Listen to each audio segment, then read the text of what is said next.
When I tell you I cracked the code, I cracked the code. So let me tell you, Joe Biden, it's gonna be a cold winter. That's what he said, then. It's gonna be a cold winter. Now, I'm about to show y'all these videos on what Joe Biden really mean when it's gonna be a cold winter. So, did y'all know that they have a weapon that could knock out all power? No phones, no electricity. That means no heat. No heat. In the winter? What that mean? Cold winter. When it's gonna be a cold winter, man, we just gonna name that the Joe Biden. Cause it's about to be a cold winter. And that's why they say, I'm gonna just leave it up. But stay tuned, cause I'm dropping more videos. But watch this video and tell me what you think.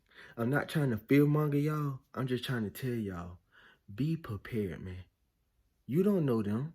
Just like how you don't know Joe Blow up the street, but you lock your door every day. You lock your car door every day. When you walk outside, you got your mace. You got your pie-eye on you. You can't trust them just because they're on TV smiling in your face. And for people like me, Malcolm X said, the worst thing you could do is trust a liberal. Not cause, cause we don't trust nobody. But you feel what I'm saying?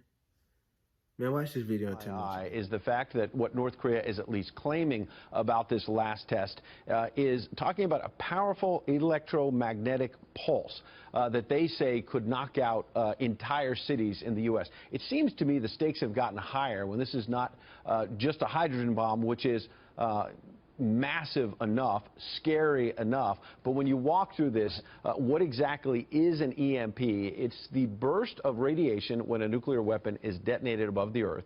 No blast felt on Earth, but the electromagnetic fields still reach the surface. And the bottom line is that the aim of this is to knock out power in much of the U.S. And the claim from experts is that outages could last for months, affecting hospitals, emergency services, food, and water. Talk to us a little bit about this, Dave, of the notion that this kind of electromagnetic attack could go beyond just taking out lives. They could be taking out our electric grid as well. No, absolutely. Electromagnetic pulse is a real thing, and so it's a high-altitude detonation of a nuclear weapon could cause that, amongst other things, right? And it would be absolutely devastating if it was over a certain area, depending, especially large city centers or areas like that are dependent upon those things, and it shuts down all sorts of things, including our financial systems. The impacts would be global, massively global. Asked during the debate to name the security threats that worry him, Newt Gingrich lays out 3 scenarios: a weapon of mass destruction in an American city, a cyber attack, and something many have never heard of. Electromagnetic pulse attack, which would literally destroy the country's capacity to function. An electromagnetic pulse attack, or EMP. It's been the stuff of fiction on the Fox show 24. It's an EMP! But it's also a real threat, experts say, and it likely wouldn't look like that. An EMP attack, they say, is an intense burst of electromagnetic radiation. It can be triggered by detonating a nuclear weapon at high altitude, a weapon that could be launched by a rogue nation or a terrorist group with access to it. Detonated low to the ground, atomic weapons have a devastating physical shock. But detonated miles up in the atmosphere, experts say, the main impact is electrical, energy that doesn't kill people but spreads like lightning, striking any electrical grid or circuitry, feeding into them, burning them out. Whole cities could go dark. Security analyst James Carafano has written about EMP attacks. In one single event, what could be disabled? If you had a large-scale EMP event in the United States, everything would be disabled, because even things that weren't knocked out, let's say your car, which might be okay, but the electrical grid's going to be gone. There's going to be no way to do traffic lights. There's going to be no way to land ships. There's no way to get fuel to the gas stations to refuel your car. And if you got them there, the gas pumps wouldn't work. Think of this fictional attack in the movie Ocean's 11. We demonstrated electromagnetic interference on a much smaller, less threatening scale at the University of Maryland, showing how magnetic fields from some electronic devices often interfere with other devices. You hear this ringing behind me? We're showing you what electromagnetic interference is. Say this television is a car. The car's function is rolling along normally. Here's a cell phone ringing. When it gets close to that, you can see how the audio of the television signal changes. You can hear the interference. That's essentially it's interfering with the car's function. But with a large-scale EMP attack, experts say, computers would fail, telecommunications cut off, bank accounts inaccessible. They say that's because the transformers that power many electrical grids take a long time to manufacture and transport. And with transportation knocked out by the attack, that prolongs the isolation. Brian Todd, CNN, Washington. Yeah, so now, and granted, y'all, them videos probably like 5 years plus old. You feel what I'm saying? Now I'm about to show y'all another one. This is how they trick you. See, they try to come in and talk sweet, like, oh, we trying to do it for the greater good, from the enemy and all type of stuff like that. Then that's how they try to trick you. They have these private little sermons on where they come and talk to investors and stuff like that. But whole time they making this stuff to where it could be used against us. You feel what I'm saying? Cause y'all seen in the video, they had the United States going in a blackout. If it was for the enemy, wouldn't it be somewhere else? Like over there in China, Russia, Korean, Cuba, whoever. Wouldn't it be somewhere over there? So why you showing it on top of the United States? We your people. They don't care about us. They don't care. They don't care. But I'm about to show y'all this video how they try to trick you to make you think it's for the enemy, to get you to, buy into it. With disabling a command and control center, and this time we've added a chemical and biological weapons production plant, both located in a city.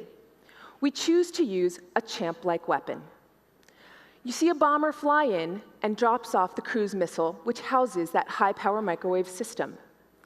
The missile flies over the city and targets the command and control center, leaving it black, passes the hospital, and engages that weapons production plant. As the system flies off, the people are left to wonder, why have my communications stopped? Why did my computers stop working? How come I'm not producing my weapons? All of this without leaving a single smoking hole, without harming a single person.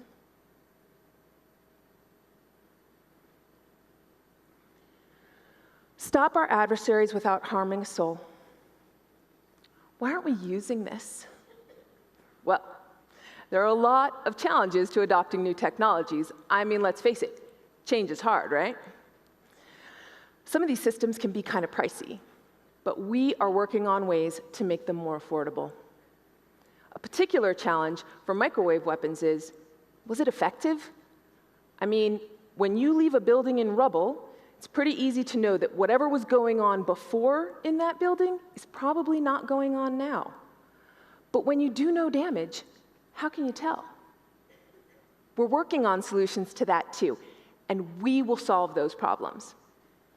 The problem that only you can solve is whether or not using these systems aligns with our morals, values, and ethics as a culture.